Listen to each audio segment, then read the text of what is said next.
साथियों नमस्कार। Mission possible के इस यूट्यूब प्लेटफॉर्म पर आप सभी का स्वागत है। हम लोग देख रहे थे एरुटेरिया करंट अफेयर वार्षिकी 2024,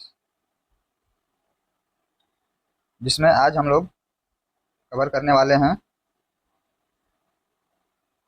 वर्ष 2023-24 के प्रमुख राष्ट्रीय घटनाक्रम, जो कि है चैप्टर 46 से। तो चलिए शुरू करते हैं हम लोग। अगस्त 2024 मंथ का पहले देखते हैं। इसमें पीछे की तरफ देखना रहेगा हम लोग को। अगस्त देखेंगे, फिर जुलाई, फिर ऐसे ही पीछे चलेंगे 23 सितंबर 2023 तक। तो शुरू करते हैं। 2 से 7 अगस्त के मध्य पूसा संस्थान नई दिल्ली में कृषि अर्थशास्त्रियों के 32वें अंतर्राष्ट्रीय सम्मेलन का आयोजन किया गया। इस आयोजन में की क्या मुख्य बातें रही वो हम लोग देखते हैं। 66 वर्षों के लंबे अंतराल के बाद भारत द्वारा इस प्रतिष्ठित सम्मेलन की मेजबानी की गई। इस सम्मेलन का उद्घाटन प्रधानमंत्री नरेंद्र मोदी ने किया। सम्मेलन का विषय था अस्थायी कृषि खाद्य प्रणालियों की ओर परिवर्तन, transformation towards sustainable agri food system.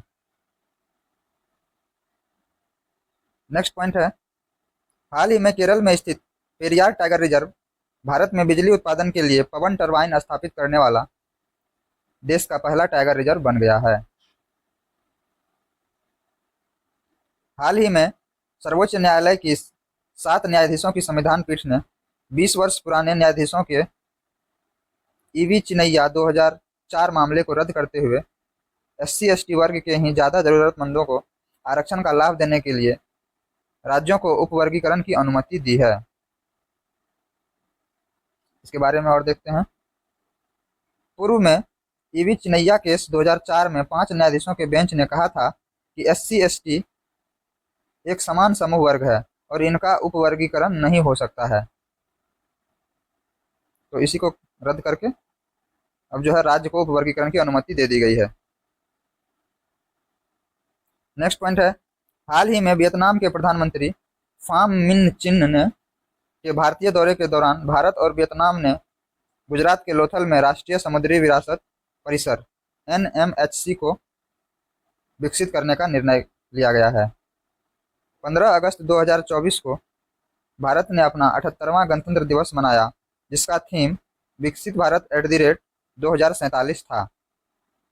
यह थीम 2047 तक देश को विकसित राष्ट्र में बदलने के सरकार के दृष्टिकोण के अनुरूप है।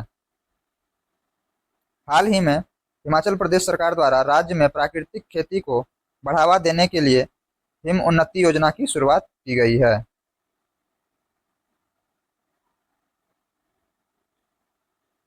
अगस्त 2024 में गाजियाबाद उत्तर प्रदेश में देश का पहला आर्टिफिशियल इंटेलिजेंस AI आधारित आंगनवाड़ी केंद्र की शुरुआत की गई है। 10 अगस्त 2024 को मध्य प्रदेश के ओंकारेश्वर में 90 मेगावाट बिजली पैदा करने वाली मध्य और उत्तर भारत की सबसे बड़ी तैरती सौर परियोजना चालू हो गई है। हाल ही में असम राज्य में 8000 चाय जनजाति कलाकारों के साथ एक भव्य झूमर नृत्य प्रदर्शन का आयोजन किया गया। अगस्त 2024 में भारत के नई दिल्ली में 14वीं भारत वियतनाम रक्षा नीति वार्ता की मेजबानी की गई। इस रक्षा वार्ता की अध्यक्षता भारतीय रक्षा सचिव गिरिधर अरमा ने तथा वियतनाम के राष्ट्रीय रक्षा उप मंत्री वरिष्ठ लेफ्टिनेंट जनरल होआंग जुआन जिएन द्वारा की गई। नेक्स्ट है, हाल ही में भारतीय राष्ट्रपति द्रौपदी मुर्मू 5 से 10 अगस्त 2024 के मध्य फिजी, न्यूजीलैंड और तिमोर लेस्टे की राजकीय यात्रा पर रवाना हुई।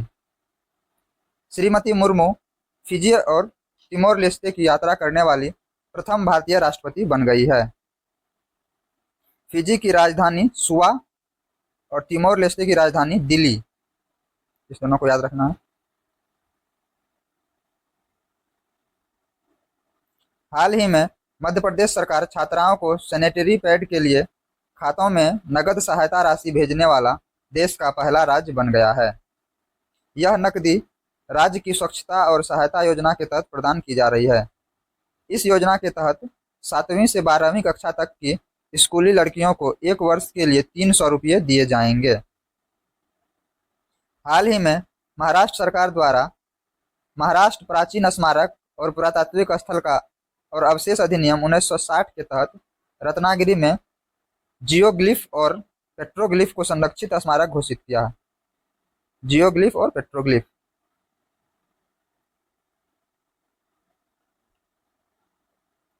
10 अगस्त 2024 को भारतीय विदेश मंत्रालय (MEA) और new space India limited (NSIL) ने नेपाल के मुनाल उपग्रह को लॉन्च करने के लिए अनुदान सहायता प्रदान करने के लिए एक समझौता ज्ञापन पर हस्ताक्षर किए। हाल ही में राजस्थान सरकार द्वारा शहीद अग्निवीरों के परिवार के लिए कारगिल पैकेज की घोषणा की गई है। अगस्त 2024 में पंजाब नेशनल बैंक द्वारा दृष्टिबाधित ग्राहकों के लिए अंतःदृष्टि बेल डेबिट कार्ड लॉन्च किया है।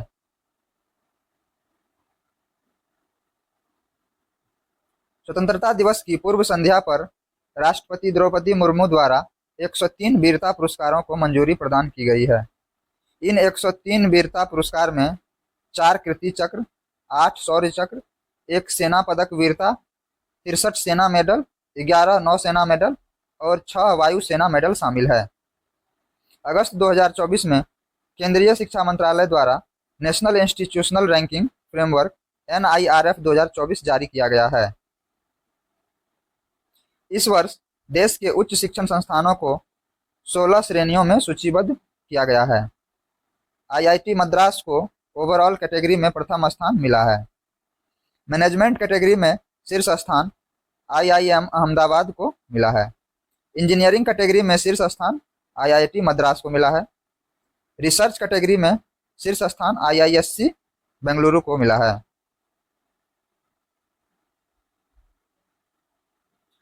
14 अगस्त 2024 को केंद्रीय पर्यावरण मंत्री भूपेंद्र यादव द्वारा भारत में 3 नए रामसर स्थल नंजरायन पक्षी अभ्यारण्य तमिलनाडु, काजू वैली पक्षी अभ्यारण्य तमिलनाडु तथा तवा जलाशय मध्य प्रदेश की घोषणा की गई है। अब भारत में कुल रामसर स्थलों की संख्या 85 हो गई है, जो 13,58,068 हेक्टेयर क्षेत्र को कवर करते हैं। नई दिल्ली में आयोजित यूनेस्को की विश्व धरोहर समिति के 46वें सत्र में दुनिया भर के 24 नए विरासत स्थलों को यूनेस्को की विरासत सूची में शामिल किया गया। मध्य प्रदेश के भोपाल में राष्ट्रीय हिंदी विज्ञान सम्मेलन 2024 का आयोजन किया गया। इस कार्यक्रम का उद्घाटन मध्य प्रदेश के मुख्यमंत्री मोहन यादव ने किया।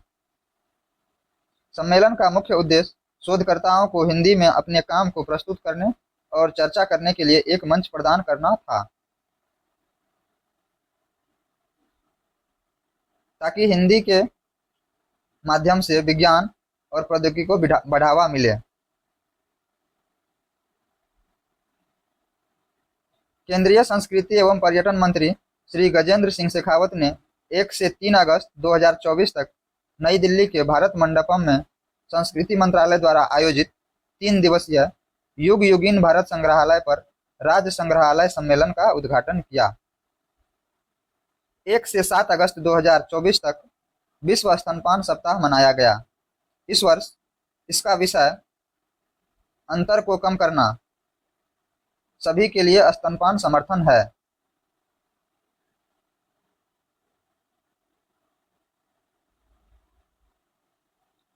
दो अगस्त 2024 को नई दिल्ली के राष्ट्रपति भवन में राज्यपालों के 52वें सम्मेलन का आयोजन किया गया, जिसकी अध्यक्षता राष्ट्रपति द्रौपदी मुर्मू ने की। पूसा इंस्टीट्यूट नई दिल्ली में कृषि अर्थशास्त्रियों का 32वां अंतर्राष्ट्रीय सम्मेलन आयोजित किया गया। इसका उद्घाटन प्रधानमंत्री नरेंद्र मोदी ने किया। सम्मेलन का विषय transformation towards sustainable agri food system था।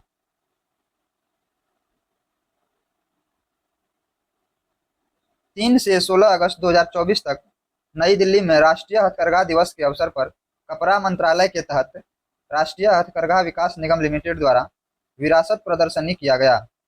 इस प्रदर्शनी में देश के विभिन्न हथकरघा उत्पादों का प्रदर्शन और बिक्री किया गया।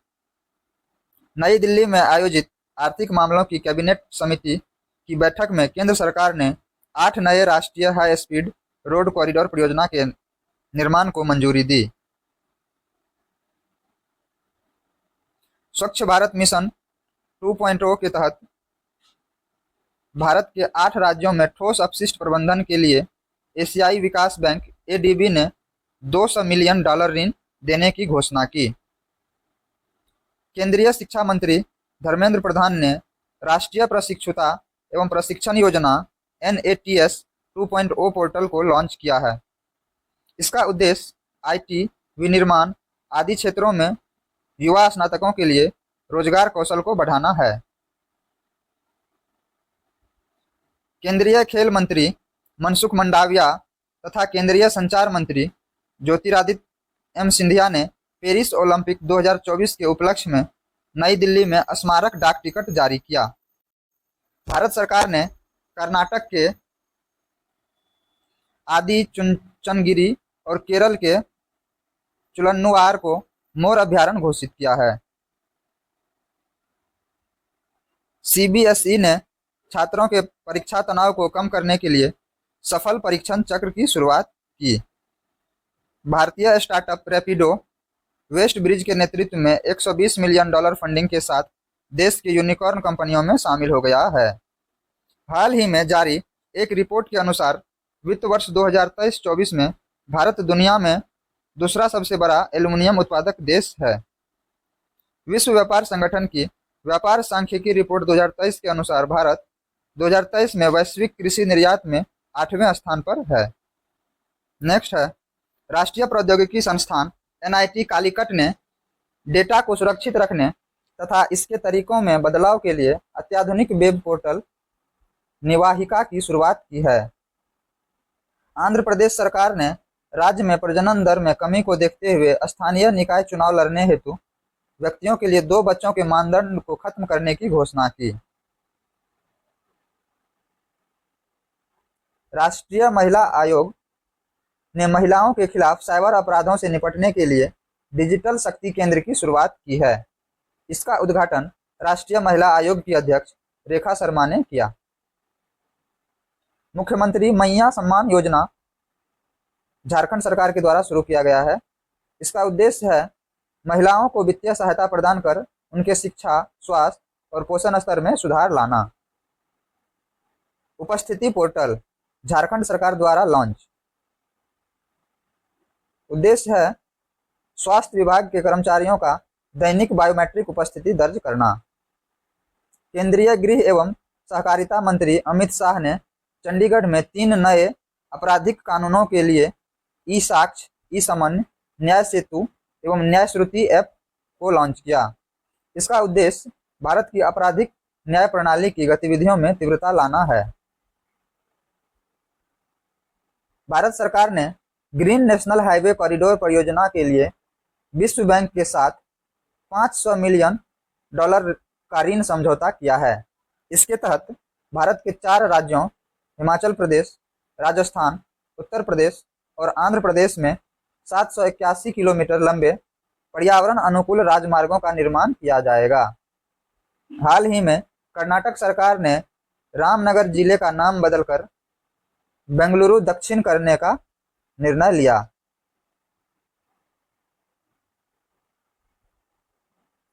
नागालैंड राज्य आपदा प्रबंधन प्राधिकरण ने SBI जनरल इंश्योरेंस के साथ आपदा जोखिम प्रबंधन पर समझौता किया। इसके साथ ही नागालैंड आपदा जोखिम प्रबंधन पर समझौता ज्ञापन पर हस्ताक्षर करने वाला पहला राज्य बन गया है। केंद्र सरकार ने गंगा नदी के कायाकल्प और संरक्षण के लिए उत्तर प्रदेश और बिहार में 920 करोड़ रुपए की नमामि गंगे मिशन 2.0 परियोजना को मंजूरी दी। केंद्रीय ऊर्जा मंत्रालय द्वारा जारी रिपोर्ट के अनुसार भारत की नवीकरणीय ऊर्जा क्षमता में पिछले 1 दशक में 165% की वृद्धि हुई है। भारत की नवीकरणीय ऊर्जा क्षमता 2014 में 76.38 गीगावाट से बढ़कर 2024 में 203.01 गीगावाट हो गई है। 76.38 गीगावाट से बढ़कर 203.01 गीगावाट हो गई है। केंद्रीय संस्कृति और पर्यटन मंत्री गजेंद्र सिंह शेखावत ने 9 से 15 अगस्त तक हर घर तिरंगा अभियान के तीसरे संस्करण की घोषणा की। छत्तीसगढ़ सरकार ने गुरु घासीदास और तमोर पिंगला टाइगर रिजर्व के विलय को मंजूरी दे दी है। यह देश का तीसरा सबसे बड़ा टाइगर रिजर्व होगा। हरियाणा के मुख्यमंत्री नायब सिंह सैनी ने राज्य में सभी फसलों को न्यूनतम समर्थन मूल्य एमएसपी पर खरीदने की घोषणा की। गुवाहाटी स्थित जैव विविधता संरक्षण संगठन आरण्यक ने एसबीआई फाउंडेशन के सहयोग से हाथी ऐप विकसित किया है। यह ऐप जंगली हाथियों के ग्रामीण क्षेत्रों में प्रवेश करने पर एक चेतावनी के रूप में कार्य करेगा। नेक्स्ट है, भारतीय रेलवे ने स्वदेशी टक्कर रोधी प्रणाली कवच 4.0 शुरू करने की घोषणा की। कवच एक स्वचालित ट्रेन सुरक्षा प्रणाली है जिसे एक ही ट्रैक पर टकराव को रोकने के लिए विकसित किया गया है। उड़ीसा के भुवनेश्वर में भारत का पहला राइस एटीएम शुरू किया गया है। इसके तहत राशन कार्ड धारकों को बायोमेट्रिक प्रक्रिया के जरिए अनाज प्रदान किया जाएगा। महाराष्ट्र सरकार ने विदर्भ क्षेत्र में सिंचाई की सुविधा के लिए 426.52 किलोमीटर लंबी नलगंगा वेनगंगा नदी जोड़ो परियोजना को मंजूरी दी। भारत के मुख्य न्यायाधीश डीवाई चंद्रचूड़ ने उच्च न्यायालय के निर्णयों के डिजिटल प्रकाशन के लिए DHCR पोर्टल को लॉन्च किया। दीनदयाल अंत्योदय योजना, राष्ट्रीय ग्रामीण आजीविका मिशन DAY NRLM ने मिलियन डिजाइनर्स बिलियन ड्रीम्स पहल की शुरुआत की घोषणा की है। इस अभिनव कार्यक्रम का उद्देश्य जटिल सामाजिक चुनौतियों से निपटने के लिए सिस्टम डिजाइन की जानकारी के साथ पूरे भारत में व्यक्तियों को सशक्त बनाना है।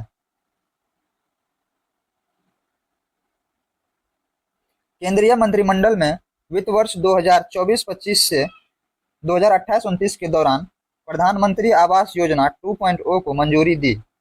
इसके तहत ग्रामीण इलाकों में 2 करोड़ घर तथा शहरी इलाकों में 1 करोड़ घर बनाने का लक्ष्य निर्धारित है। गुजरात के मुख्यमंत्री भूपेंद्र पटेल ने MSME के लिए Indo American chambers of commerce IACC के उत्कृष्टता केंद्र का उद्घाटन किया। महाराष्ट्र सरकार ने राज्य के लॉजिस्टिक इंफ्रास्ट्रक्चर में बदलाव लाने के लिए लॉजिस्टिक नीति 2024 को मंजूरी दी है। इसके तहत 200 से अधिक लॉजिस्टिक पार्क का निर्माण किया जाएगा तथा 5 लाख रोजगार के अवसर पैदा किए जाएंगे। भारत सरकार ने हिंद महासागर में स्थित 3 भूवैज्ञानिक संरचनाओं का नाम अशोक, चंद्रगुप्त और कल्पतरु रखने का प्रस्ताव दिया। हाल ही में जारी एक रिपोर्ट के अनुसार HCL टेक्नोलॉजी के चेयरपर्सन रोशनी नादर मल्होत्रा पारिवारिक व्यवसाय का नेतृत्व करने वाली भारत की सबसे प्रभावशाली महिला है। प्रधानमंत्री नरेंद्र मोदी ने 11 अगस्त 2024 को नई दिल्ली स्थित भारतीय कृषि अनुसंधान संस्थान में उच्च उपज देने वाली और जलवायु अनुकूल फसलों की 109 किस्में जारी की। इस दौरान उन्होंने नारियल की 2 किस्मों कल्पा स्वर्णा और कल्पा शताब्दी को भी लॉन्च किया। पंजाब सरकार ने दिल्ली के इंदिरा गांधी इंटरनेशनल एयरपोर्ट पर पंजाब के लोगों के लिए मुफ्त सहायता केंद्र की शुरुआत की है। पश्चिम बंगाल सरकार और यूनिसेफ ने मिलकर नई माताओं के बीच स्तनपान को बढ़ावा देने में पिताओं को सक्रिय भूमिका निभाने के लिए प्रोत्साहित किया। हाल ही में मद्रास उच्च न्यायालय ने मंदिर में रखी मूर्ति को जीवित व्यक्ति के रूप में मान्यता प्रदान की।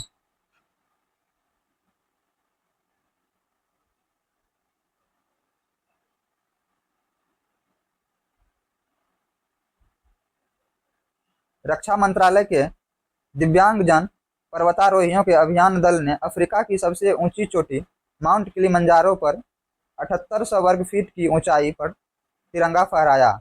इस अभियान को K2K कंचनजंगा से किलिमंजारो नाम दिया गया। तो आज हम लोगों ने अगस्त 2024 का राष्ट्रीय घटनाक्रम को देखा। अब हम लोग नेक्स्ट वीडियो में जुलाई 2024 के बारे में देखेंगे। धन्यवाद।